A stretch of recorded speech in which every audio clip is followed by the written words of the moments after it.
Welcome everybody to this meeting of the Cemetery Board.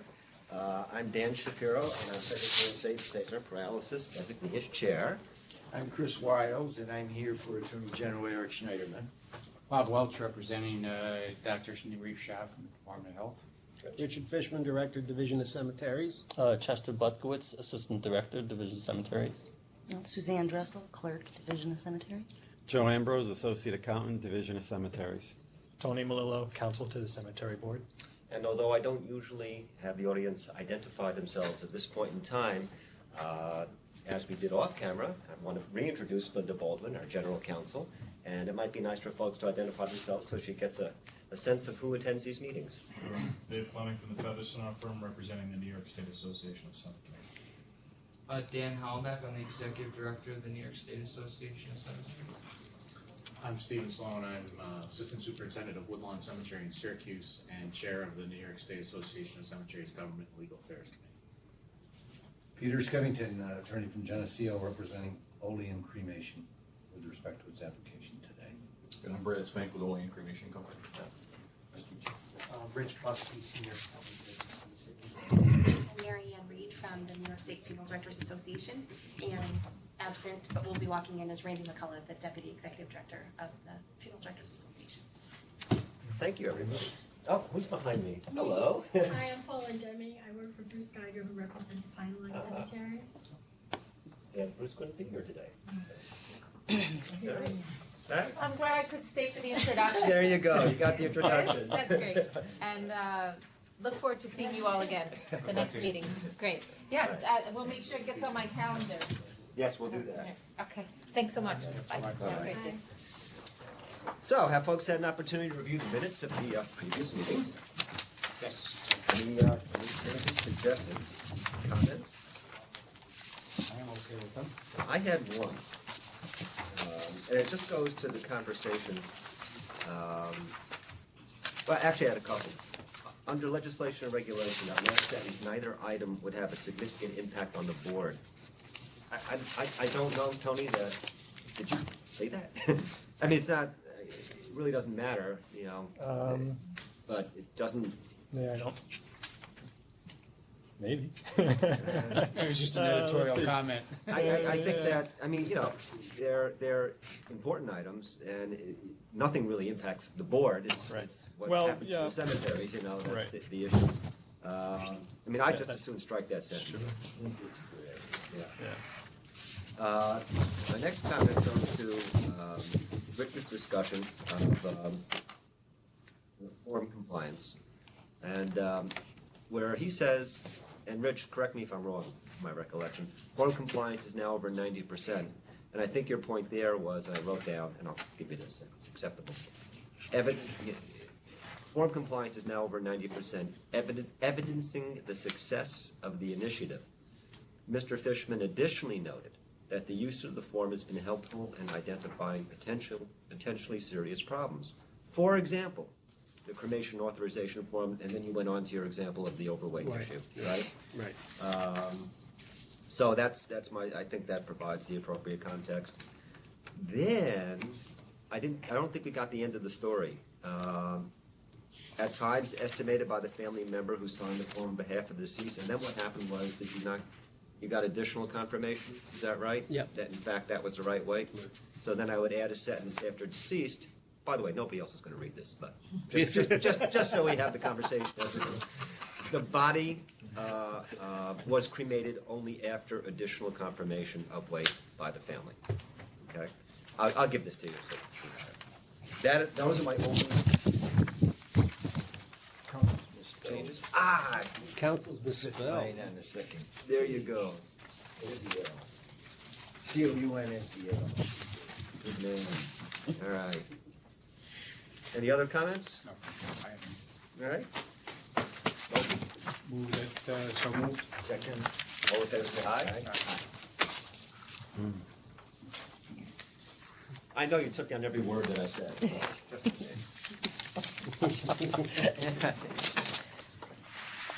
Legislation and regulation, Mr. Melillo. Okay. There was one piece of legislation that passed both houses, and it was awaiting either signature or veto. It's the bill to remove the vandalism fund from the joint custody of the controller and the Commissioner of Tax and Finance and put it in the sole custody of this board, and to give this board explicit jurisdiction over that funds and the disbursement of it. Mm-hmm. And where's that? It's at Governor's. Okay. It's in the Governor's hands. Okay. Let's see what happens with that. Yep. Anything else? That's all I have right now. Okay. Mr. Fishman. I'm going to defer to Chad and Tony on this financial reporting. We're trying to change the rules.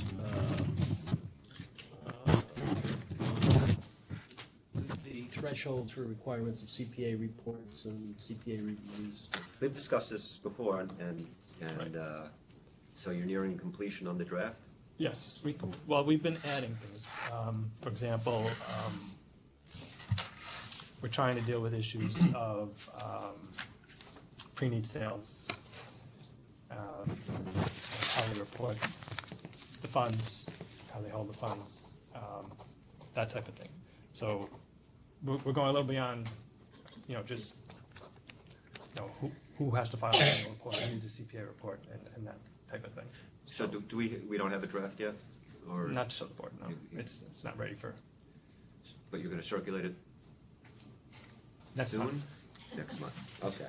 All right. But originally, the intention was to provide for, I'll call it, rational reporting requirements for cemeteries in light of their ability to pay.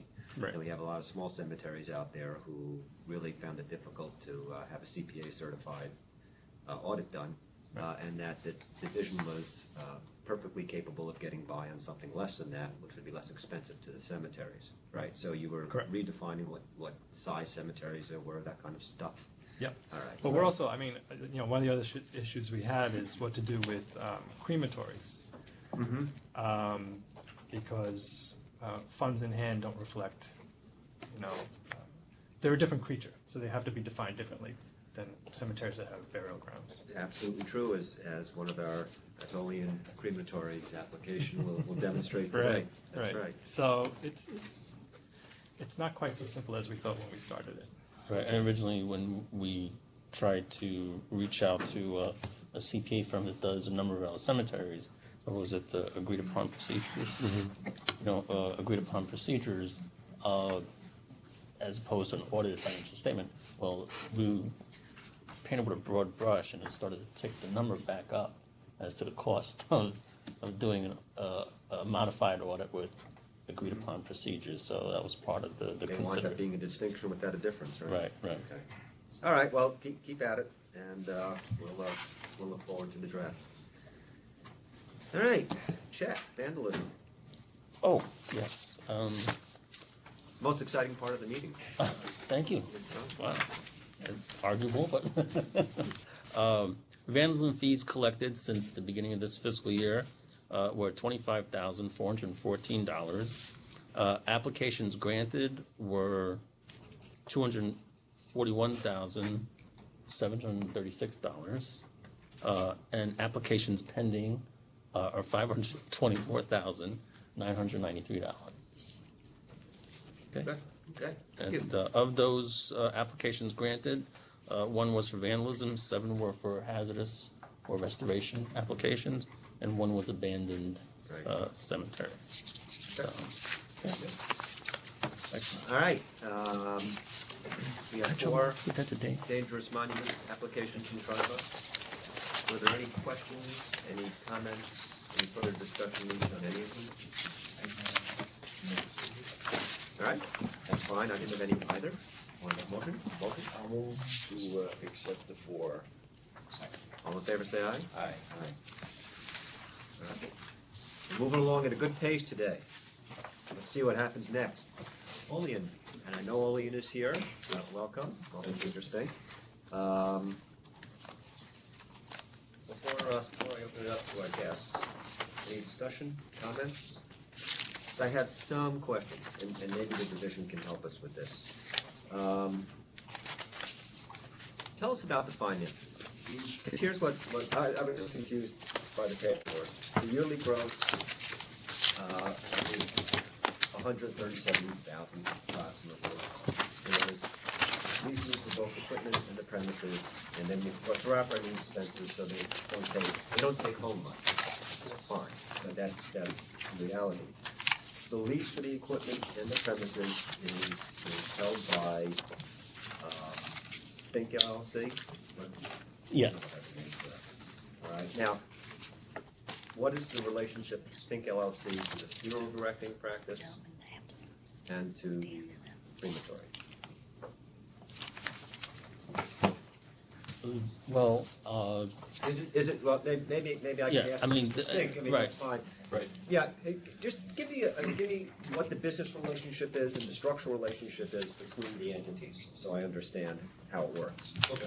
Well, to start at 18 years ago, actually further before that, when I went to mortuary school and came back, I knew Olean was in a rural area and needed a crematory. Right. And then legislation came up about funeral directors and crematories, and that all happened afterwards. But the initial part was that I found some funds, put the crematory together, developed the entity, turnkey, got the equipment and the property together in an industrial park, and then established the crematory to actually run the cremation. Leased the property and the equipment from myself. And as it developed, due to my attorneys, they suggested I put the crematory equipment and the property in an LLC. Okay. So we established a Spink Enterprise LLC, we put the building and equipment in that, and Olean Cremation Company simply leases the turnkey operation from the LLC. Okay, now you have a funeral directing business there as well? I do. Yeah. Third And- generation. And what's the relationship of that entity to these other two? There's no employment through the crematory itself, but for management purposes, there's a contract between the crematory and the funeral home to supply management through the cremation. Okay, Period. all right. But that's not the LLC, the funeral home's a separate corporate entity? Correct. Okay. With respect to leasing the equipment, what is the contemplated equipment lease with respect to this new retort? Because I see that I note the $100,000 loan, 13% interest. We have to talk about that. I don't understand. The $100,000 loan and your personal loan of $30,000, which you paid back. Well, that's well and good. But does that retort now become part of the equipment that's leased? Yeah, it would be added to the equipment lease that we have. If the crematory is No additional funds transferred from the crematory to the Spink Enterprise LLC, though. The lease is there, we're simply gonna add it and continue, I'm just gonna make the payments for it. See, what I don't understand is that if the crematory is ultimately buying the Crematory retort, is not buying it. it's not. No, Spink Enterprise is buying the equipment. At least that's what I perceived, because that's how the business was established 18 years ago. Okay, so Spink Enterprises is actually purchasing the equipment, putting it in place, and the crematory is gonna be part of the lease agreement with the crematory. All right, so that's what I understand. So the $2,000, whatever it is, dollars a month is It's not an add-on. that is. That's what the Spink Enterprises is paying for the lease. Okay. But is there a term for this lease? Is it open-ended forever? For the existing lease? Yeah. Well, I mean, it can be negotiated, I mean, that's what it's there for, but ultimately it was a lease established back when we built the company, put this thing together, to make it simple and to allow, there was, when we did this, I wasn't sure there was enough business or money to support this to begin with, let alone competition with funeral homes and all of the other politics that go along with it. We put it together, we put a lease there originally it was between myself and the crematory, and then we moved it from the Spink Enterprises to the crematory, but ultimately, the lease is there, it's a 2-year lease, it's got a 20% increase, a renewal, and then it can be renegotiated, but the purpose, I mean, everybody, at least the auditor was kind of hung up on this 20% thing. I mean, it was designed to have an average of a 10% increase over the period of time, that's all. And in fact, I mean, right now, it's open-ended, I mean, it's gotta go on, I've gotta fund it somehow. I gotta fund the new equipment somehow. But if the equipment is $100,000. $130,000. Whatever. Okay. And you pay that off through the lease payment. Right. Then it's over. It's like a car, like furniture, it's like anything. I think the question is that, let's say it's a 10-year payback, right? Okay. So in year 11, when it's paid back, why would the not-for-profit continue to pay whatever was ascribed to that? Is let's say $2,000 a month raised in the leasehold or whatever? Why would it continue to pay back on that, if you will? Well, I got to develop the money to update it and change it. Mm-hmm. But your lease periods are only for 2 years at a time. The 2-year lease with a renewal term of 2 years. Just, I have a similar concern because we saw this situation with Oxford Crematory when they were audited, and part of the audit discovered that they had a similar arrangement to this. They were leasing the equipment, I think it was from the funeral home, not a separate entity. And they had paid for through the lease payments, they had paid for the cost of the equipment 3 or 4 times over and was still making lease payments. So our staff had a demand that they cease the lease payments because it was just an avenue to take money from the crematory and move it to the funeral home. It no longer represented the cost of the equipment. Which is, and by the way, I'm not suggesting that that's what you're attempting to do. But that was the thought that was occurring to me in terms of structure. And you've seen it. We've seen it in terms of abuse. So that's why we're asking the questions. Fine. And that's why I'm here, really, Right. because we go through all the auditors and all the questions and back and forth, and that's why we decided to come. Yeah, and the paperwork was tough. I didn't understand it.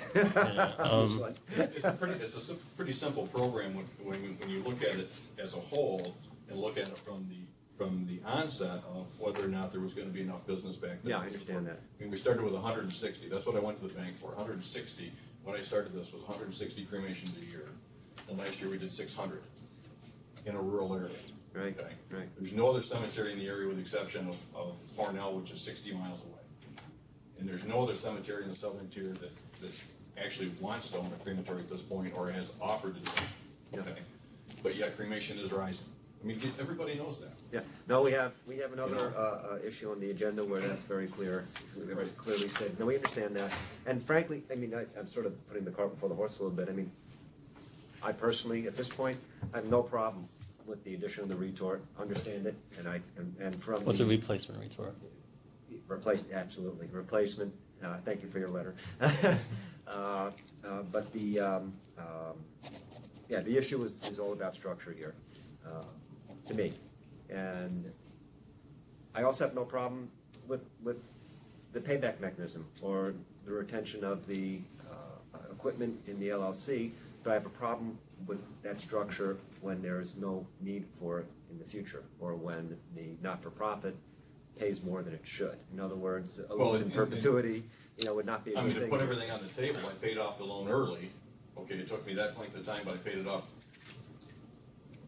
2 years ago, a year ago. Mm-hmm. I can't remember which. So right now, there's no payment on anything right now. It's paid off.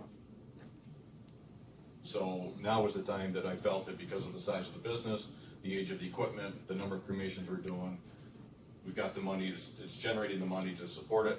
Now is the time to update the equipment and act reasonable and prudent and provide a good service to the community. So there's no existing lease now? There is, the lease is still in effect. But you're not paying? But I paid off my note. Finally paid off my note. He took cash and paid off the note rather than. Oh, so the lease is to repay the note owed to you, or the cash owed to you? The note that I had to establish this company for 15 years ago was finally paid off. So that's what's actually generating the avenue for me to update this equipment.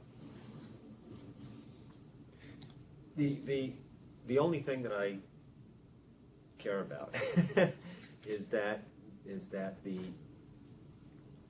money that comes into the crematory, that it's paying the fair and reasonable price for the equipment that it either leases, owns, for the rent, all that stuff. And the paperwork you did a great job. I mean, I'm not saying at all that there's anything untoward about how you've conducted business here. Thank you. I'm looking towards a relationship in the future, And if there's any way to address that here and now. I don't know if there is, but I don't know if you have any thoughts on that, Tony. Well, the only thing it's clear the board does not oppose replacing the retort, and maybe what it can do is make it explicit that it is not approving the method of payment, and that just leave that to the division staff to review, as they did with Oxford. That, you know, if they audit it and they see that the Olean has reached the point of overpayment.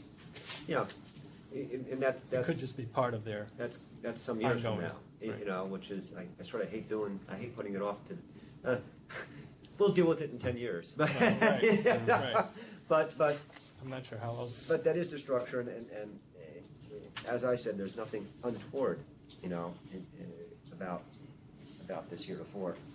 But the crematory is not just paying a lease; it's also renting space, right? Right. Okay. And it pays the repair. Well, it's in its own building. It's not attached to the funeral home. There's no physical relationship. I got pictures if anybody wants Do you to own see the them. building? The Spink Enterprises owns a building and the property. It's an industrial park in the city of Olean. Completely separate from the funeral. The They crematory. pay 47 grand or so for the premises, the leasehold of the premises, and 35 and change. Right. 36 for the equipment rental. Right now.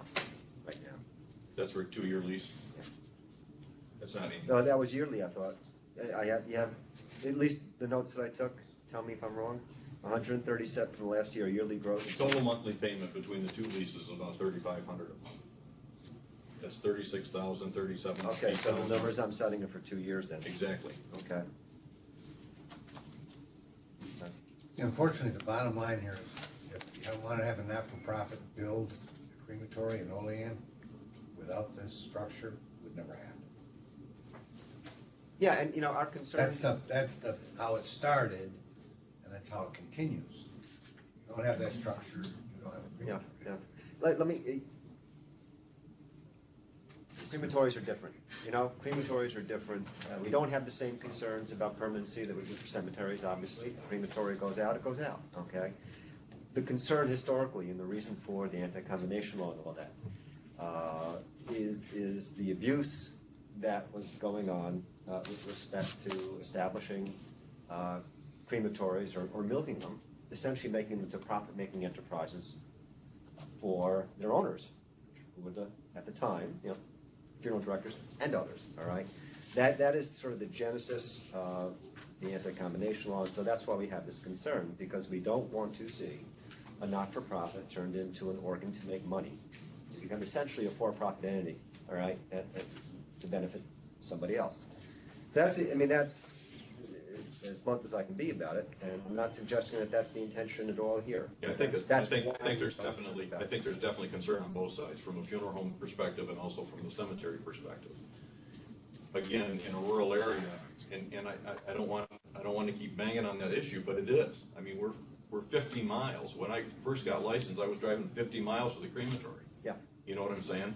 And I mean, I don't see other cemeteries.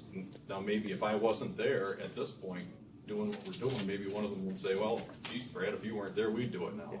Well, you know, 20 years ago, that wasn't the case. So, I mean, my entities have evolved, just like everything's evolved. CSI Corp and all the other combination and all the other things that come into play. I mean, that's all an evolution type of thing. Mm-hmm. And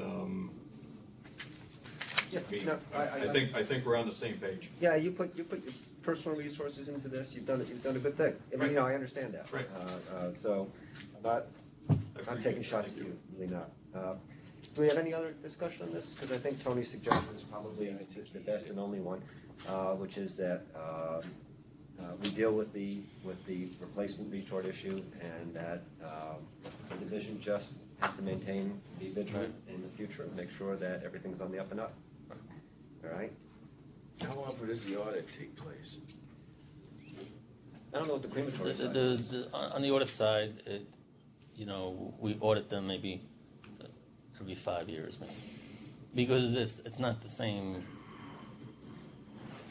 concern where we have, you know, Well, I think permanent 5 years down maintenance the road isn't a invasion. bad thing for this. I mean, that's, I don't disagree, but, you know, we're talking about changes more recently about filing requirements and such, so will give us a much better understanding of what these structures are, because they're such as what we have, you know, today, being explained by Mr. Spink and council, and then we have other structures as well, so it'll bring us some light on it. And again, you know, we've had this discussion about board's power to set the cost, the price of the service is based upon the cost of the service. And I think what we need is I hate to use the word transparency because it's been overdone, but the fact is we have to be able to take a look at the books and say, okay, the costs are here, they're easily identifiable, and they can translate into the cost of the service that needs to be provided.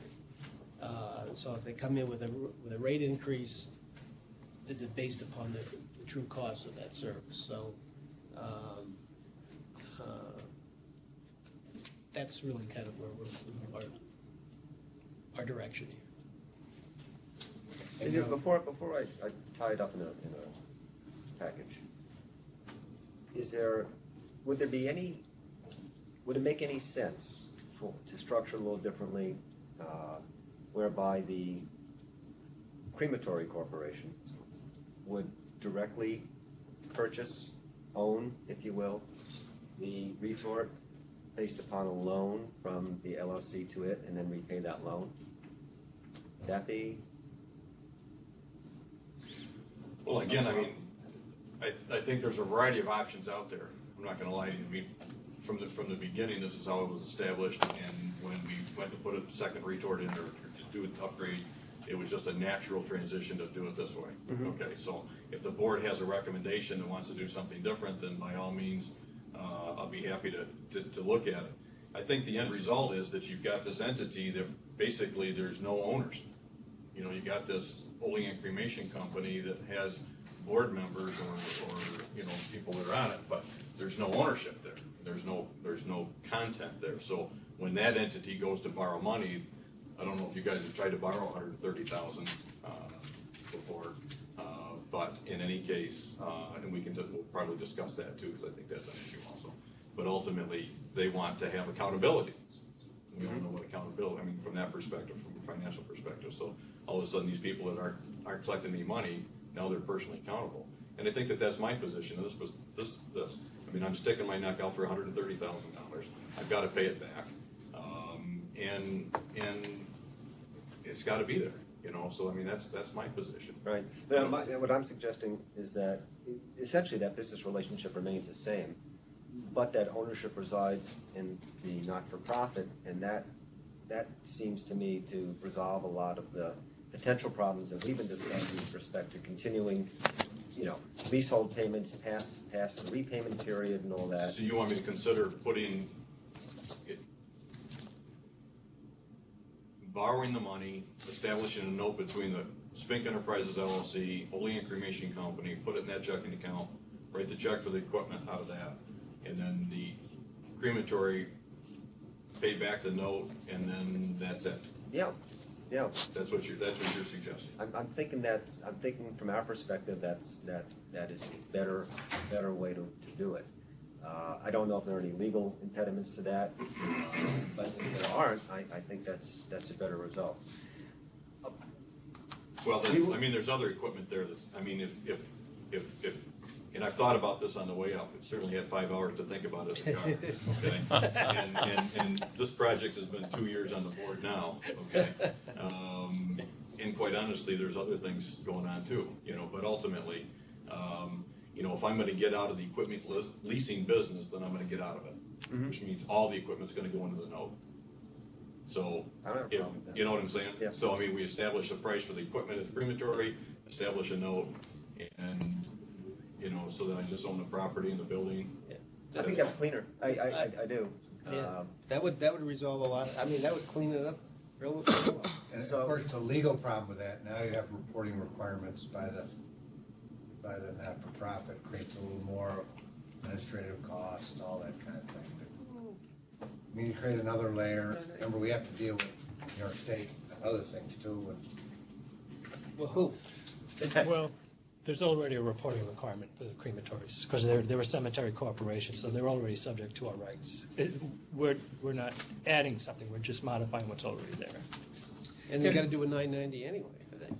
So, Here's how I'd recommend. I think we keep our folk clean on tort rules and direct the division and the applicant to work out the financing, all right? And we'll leave it to you guys. And if you can't come to an agreement, I will, can I interject one more thing? When I presented that scenario to our accountants, they said, well, they're stepping on their own toes because there would be no use tax paid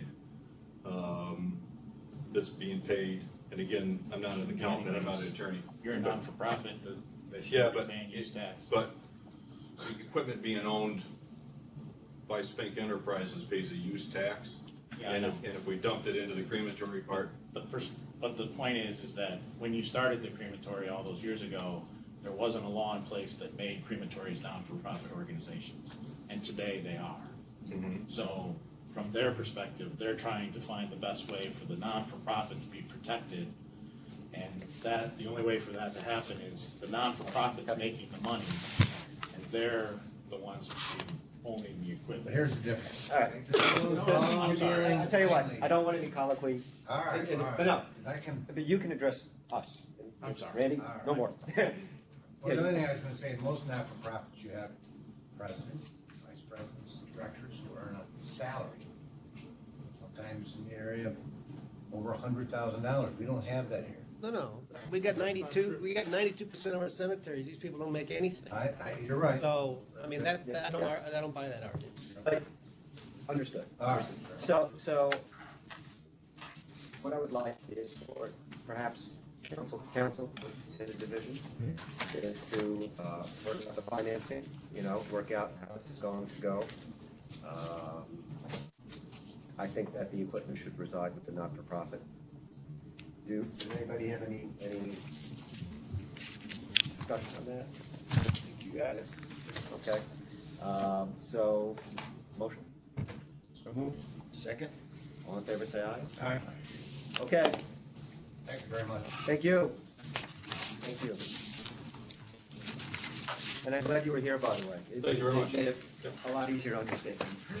okay. Thank you, gentlemen. Okay. Good luck, Mr. Fishman. Thank you. Thanks again. You're right. I lost my agenda.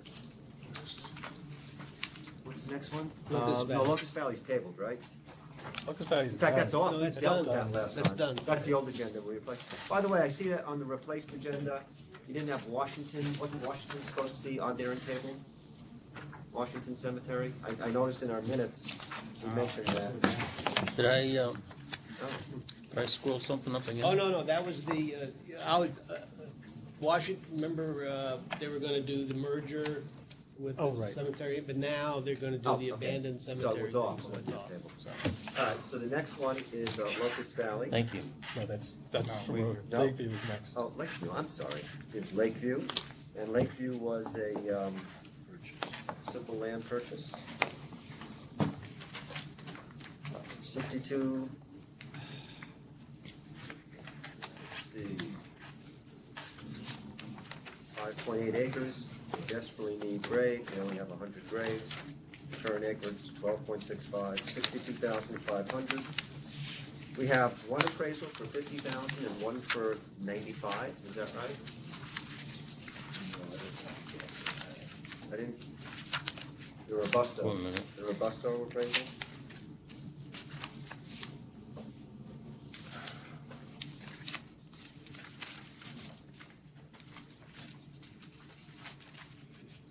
I think they came in at 30 and 50. Gee, wow. I have, Are we sure? I have 95.5. Oh, Advantage appraisal service. I must be looking at something. Yeah, that's sort of important. Bayside, is that? No, Lakeview. Bayside appraisal? Appraisal of Advantage appraisal service. With 95, right? 95.5, yep. I think this is the right property for Lakeview Cemetery, yep. And then the other one came in at 50. And then there's. That was the one that wasn't updated or Let's see, something? there's base out appraisal. There's one for 29,300. Right, that's back in 2010. Right, that's an old one. Actually, they're both 2010. It's base side. Okay. They kept it the same. He updated it May of 2013. 29,300. And then Yeah, where's the? I have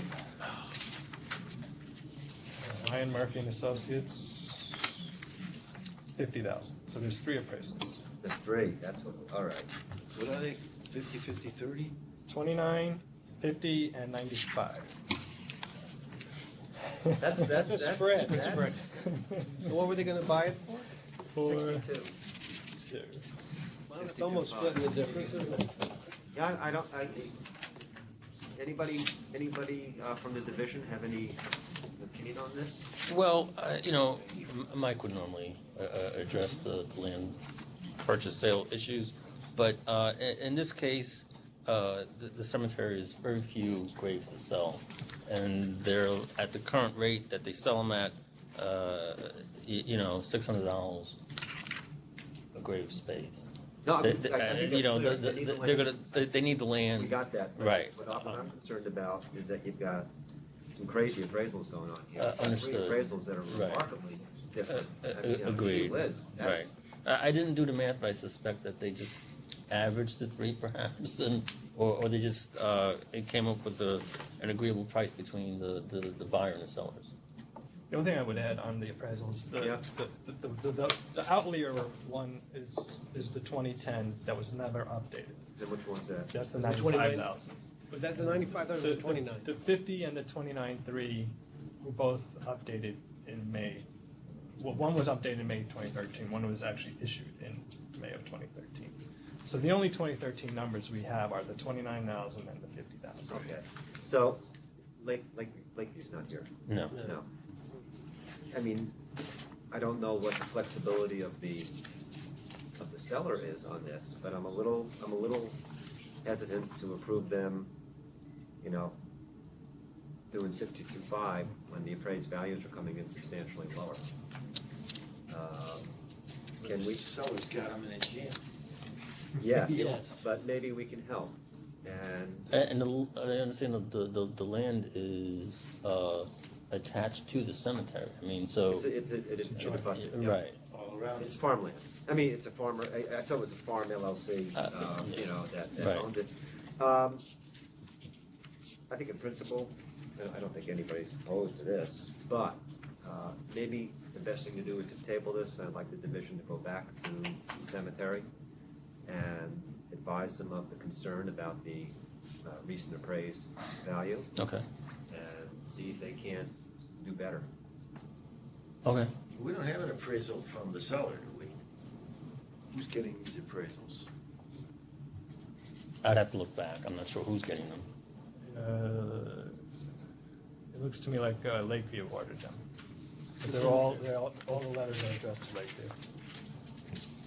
So, yeah, these are appraisals done for the cemetery. Right. I mean, they can explain. I mean, they can explain to you what the negotiating position is, and why they're paying what they're I mean, paying. if the guy's not willing to come down and they need the land, Well, they may have to they're- move the Yeah, as between a rock and a hard place. as is written up here by Mike, it says that this agreement has been pursued by the cemetery for several years, as the cemetery is rapidly running out of space due to increased lot sales. I mean, so I don't know how. It sounds pretty urgent. So. Get the skinny. We have 1 more month. Okay. All right. Get the skinny. All right. They might have used the 90,000 to start with, and the guy came down. Yeah, maybe. That's a good point. Maybe. Who ordered the 95,000 one? That was Lakeview also. That was Lakeview also? Yeah, it's addressed to Lakeview Cemetery. For Lakeview Cemetery. All right. So we regulate graders and harvest? We do. I'm a little, but the one that wasn't updated, the appraiser died, right? Is that what happened? Oh, is that? Did you see that? And is he buried in Lakeview? I mean, That's a cemetery cemetery board humor joke. strikes again. Okay. Mount Calvary. So. Is this where we get all the? Yeah, this is a. I must say that I've been to the cemetery many times. Dealing with Bob Woods and Jeff Reed, the president emeritus. This is a big deal for them in the sense that cremation is just crushing the cemeteries in Western New York and frankly upstate generally. They have a lot of excess land. The interesting part of this is the town of Cheektowaga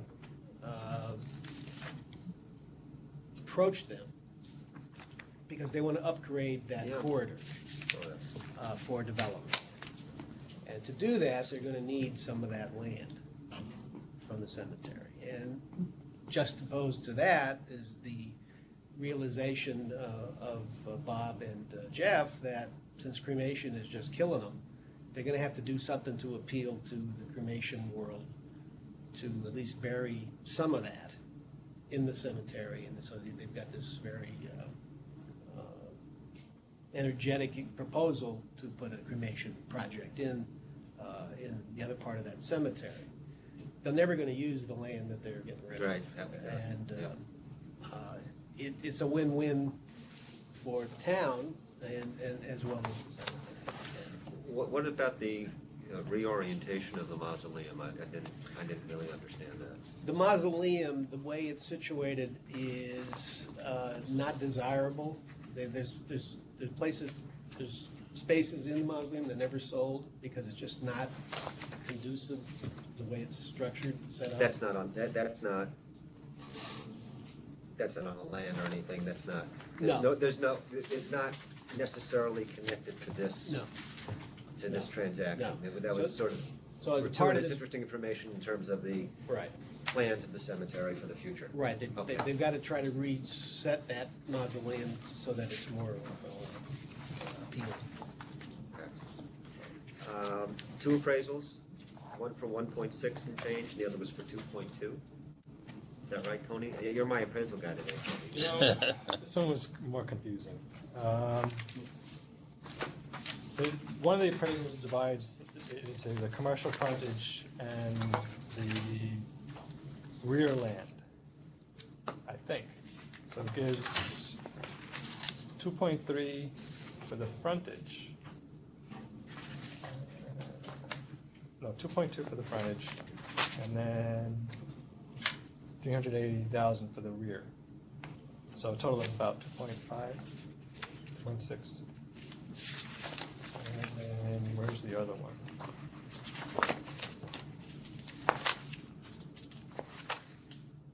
$1.6.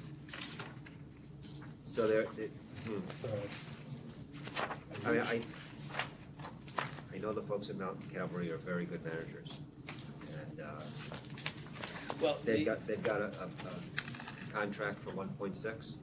I think it's 1.6 or 1.7, something like that. Now, they could have sold it for the higher number. The town, they want a certain kind of development there. And the town didn't like the original buyer, didn't like what they were going to do with the land, which they were not going to zone. That's what I was told. So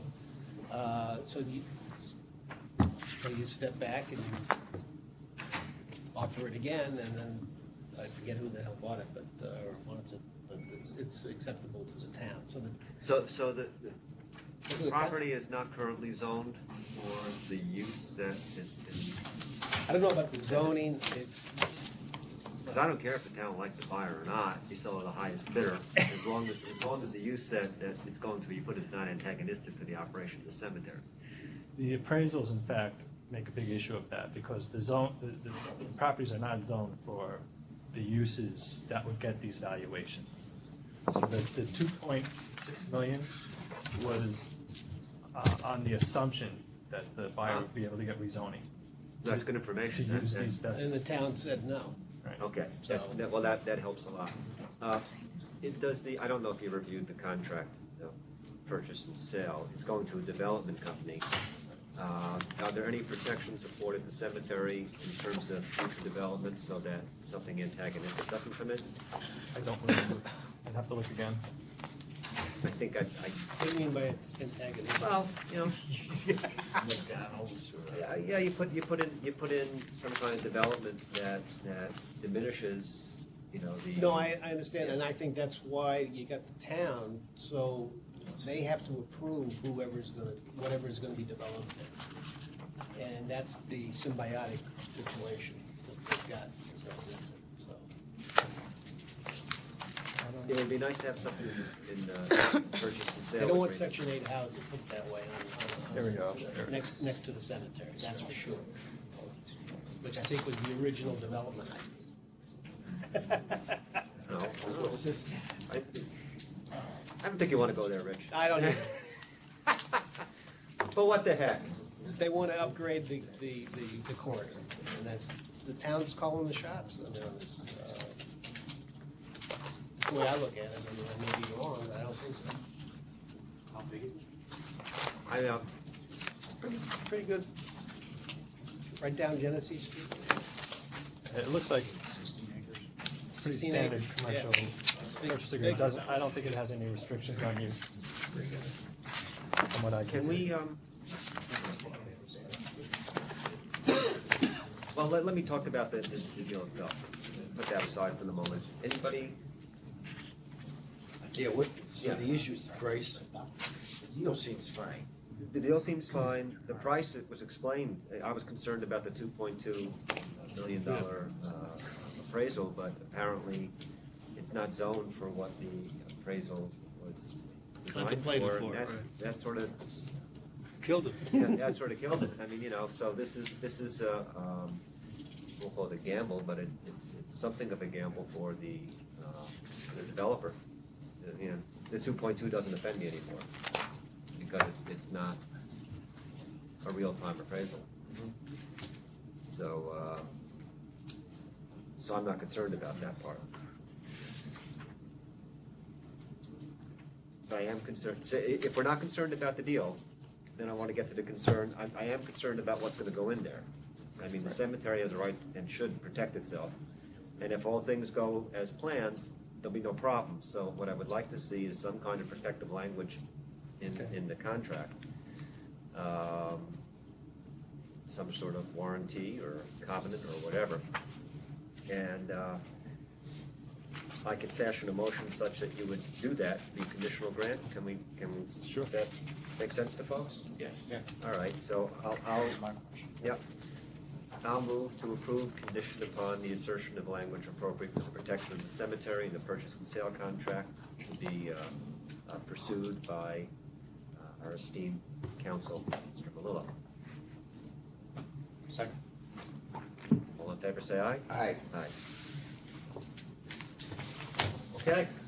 Wow, I did not think we would get through that in this time period. I had this book for another hour at least. That's amazing. So, we come to the end of our open agenda? Yes, we did. All right, so at this point in time, I'll open up the floor to folks. Anybody would like to address us, comment, say hello? Hello. You said enough today, Randy. I'm teasing. That's Steve. I'm Steve. See, That's right. No, I saw Randy here. Sorry. It's the heroin, that's what it's. I do, actually. If no one else is going to talk, I feel it's, we're only at 40 minutes. Or 50 minutes. Dave Fleming from New York State Association of Cemeteries. Just a point to be made on these anti-accommodations that we make frequently. Yes. The association remains extremely concerned about the contractual relationships between funeral entities as well as standalone crematories. And, comments that we frequently hear from either representatives of those crematories or representatives of the state government that it's a crematory, it's a cemetery. And it's a cemetery by statute. And I'm particularly concerned on behalf of the association about Section 1506A as it relates to anti-combinations, and particularly today in the structure of the corporations as defined, and what would appear to be conflicts with Section 1506A, specifically because of sub-corporations that are controlled by funeral entities. And we just hope that the board continues to review those sections closely, and in this particular case, as the division makes their review, I would hope that they would assure the board that there are no violations of that section. All good? All good. Okay, thank you. I just wanted to, I forgot, we had talked last time about the very, very troubling revelations from New Jersey regarding the brochure or the flyer that was sent to all the funeral directors in New York City regarding affordable cremation in New Jersey, and also the hiring of a convicted felon who was involved with the body snatching case in New York City to run that crematory, and under public pressure he was removed. It just goes to the depths of this concern that we've always had, that the state has created this regulatory environment, which, by the way, we're looked at as the leader in this whole field of trying to protect the consumer in the cremation area. That we've created all of this, and yet we lose 3,000 to 5,000 cremations to out-of-state cremations. Two states that have no regulation, no oversight at all.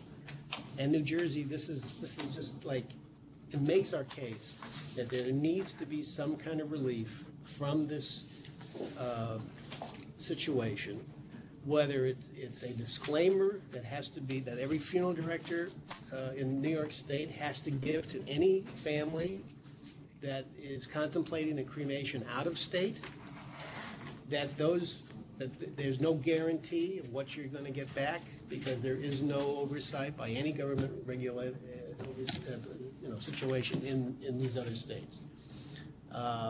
If they sign off on that, then they've just given up their rights to whatever they get back is fine. I think that needs to be out there. I think the health department needs to stand up to this and make it clear to their funeral directors that running across a border to save $10 or $20 is not a motivating factor. It's the safety and the protection of the citizens of New York and their families. And you remind me, there was an assignment to you, Mr. Melillo, in the minutes to contact the Department of Health Counsel. Did that happen? I wasn't able to reach the person, the name you gave me, but I'll try again. Let us put, I think there was another issue, I don't recall what it was, but let us put them both on the top of the pile. And I would suggest that since Randy's here and Dave, that this is something that we need, as the interested parties here, to sit down and really kind of talk this through with the health department to see if this makes sense. And if it does, then we collegially need to push, if it needs legislation or regulation or whatever it needs, to get it done. I think this is an issue that the governor's office should see, because if there is a scandal, it's public, it's out here, we need to have some protection. And I think it makes a lot of sense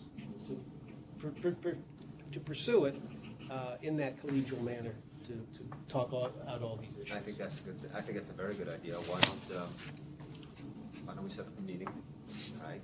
Just, I don't have to attend. We don't. I mean, that's division function.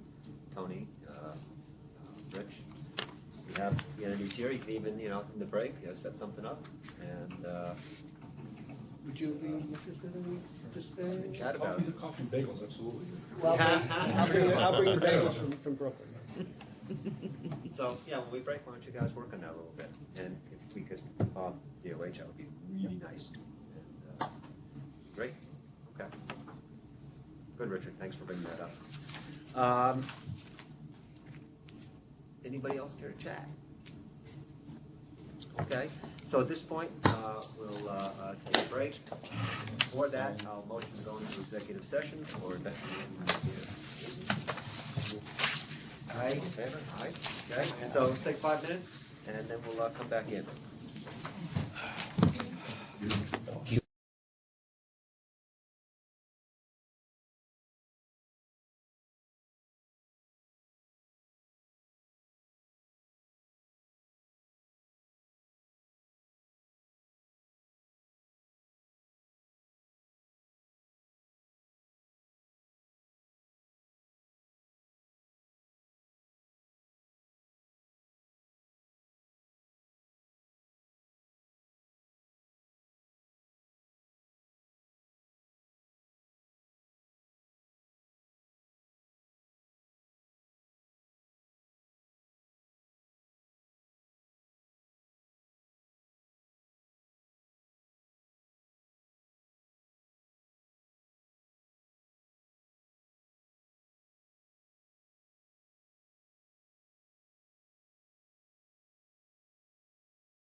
decides.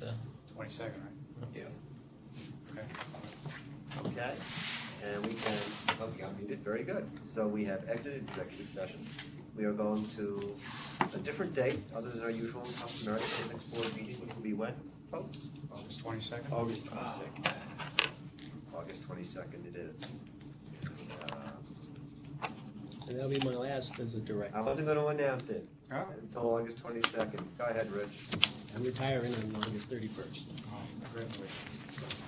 I just, who was it on the way out? Someone said, good luck to you. Yeah. I'm not saying anything until August 22nd. Okay. That's when the tears flow. and Okay. We spread the schmaltz. Okay. I haven't had chicken fat in so long. Congratulations. But yes, you'll be fine, as you know. How many years have you done it, Rich? This job 18 years, and with the city 13 years. But I can't believe that. I can't believe it either. So you must be more than 55 then? A couple days. I'll be 67 in October. So I figure, can't keep pushing the broom all the time.